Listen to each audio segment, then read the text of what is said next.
We'll dry one more rivet. I'm going to cut that willow tree down. Probably not a bad idea. Got its roots in the well and made a hell of a mess.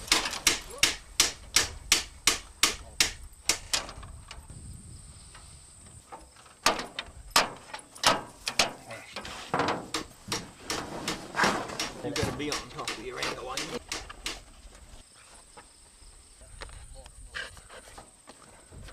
So, let me. Okay, that's ready to rock and roll.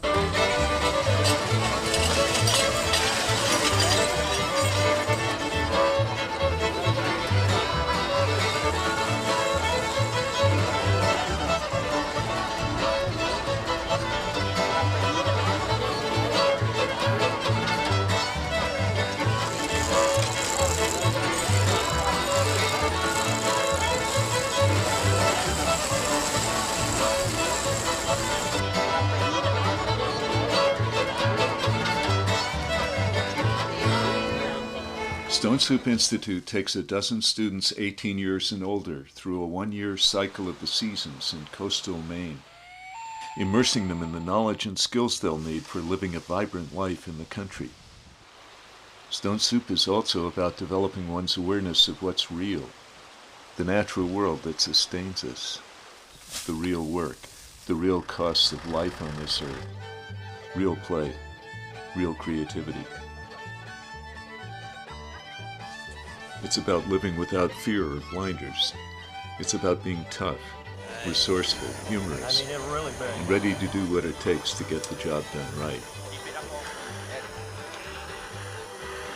And it's about gathering with friends and having fun when the work's done. Life at Stone Soup is, at times, difficult, dangerous, messy, exhilarating, rewarding. It's always real. At the heart of Stone Soup is Jim Cornish, co-founder and principal teacher at the Institute. See how she's starting? Students plan projects, then work side by side with Jim and the community of expert craftspeople who make up the Institute's faculty. The Institute's primary areas of study are animal husbandry, building, fiber and textiles, gardening and crops, marketing and accounting, and forestry management. When a student arrives at the Stone Soup Institute, right from day one we'll be feeding the chickens and the draft horses and whatever livestock happens to be on the premises.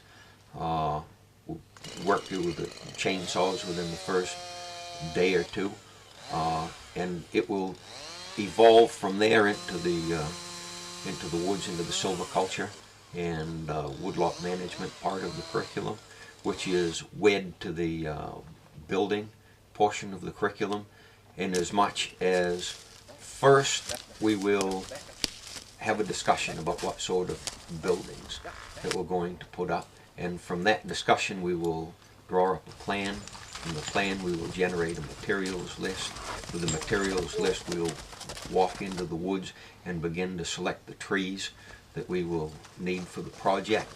From there we will cut them, drag them from the woods with draft horses and sort them into which pieces we will use for lumber, which for pulpwood, which for firewood, and sort it all on the yard. From there we'll take the logs to the sawmill, saw it into lumber, bring it back to the site, and store it for use in the spring when we begin our building projects. Or in the case of a timber frame, we'll start cutting the frame through the winter months and get it ready for an erection in the spring. So you see, within the building curriculum we have drafting, we have silviculture and forest management, we have animal husbandry, as well as the carpentry portion of the building curriculum. And then we move on into the spring of the year and we will put in the foundations to start this project. We will begin to stand the buildings, we will plow the fields, we will fertilize the pastures, we will put up and maintain fencing for the animals. And there again we have this interdisciplinary part of the curriculum where it's all connected one to the other. As the summer progresses we will continue working on the buildings, sheathing them in, putting in the windows and doors. We will be maintaining the gardens, putting in hay for the winter, swimming, fishing, definitely some recreation here, hopefully some boating. We will get in amongst the whole of this. And then as we work our way into fall, we will again be using the horses on the farm for the harvesting of the vegetables, for the harvesting of firewood again for the next year. We will be spinning and the wool and dyeing it with natural dyes. We will be putting up vegetables for the winter. We will be threshing grain for ourselves to eat and oats for the horses. In the fall we'll be canning vegetables. We will be culling out the flocks of animals, which ones that we will be eating, which ones that we will be saving for breeding stock. We will be selecting the seeds from our cache of food that we will be growing next year, and we'll be storing grain, corn, wheat, oats for the winter, keep the wild animals out of them. And then we will go back into the winter process again and have a little wind down time before the students leave and the new student body comes in. In addition to teaching logging, farming, and building skills, Jim Cornish leads students on wild harvesting expeditions into Harpswell's forests for maple sugar in the spring and mushrooms in the fall. This is an old maple tree. It's been completely dead for 4 or 5 years. $200 worth of mushrooms off it every year. It's a nice little fall income.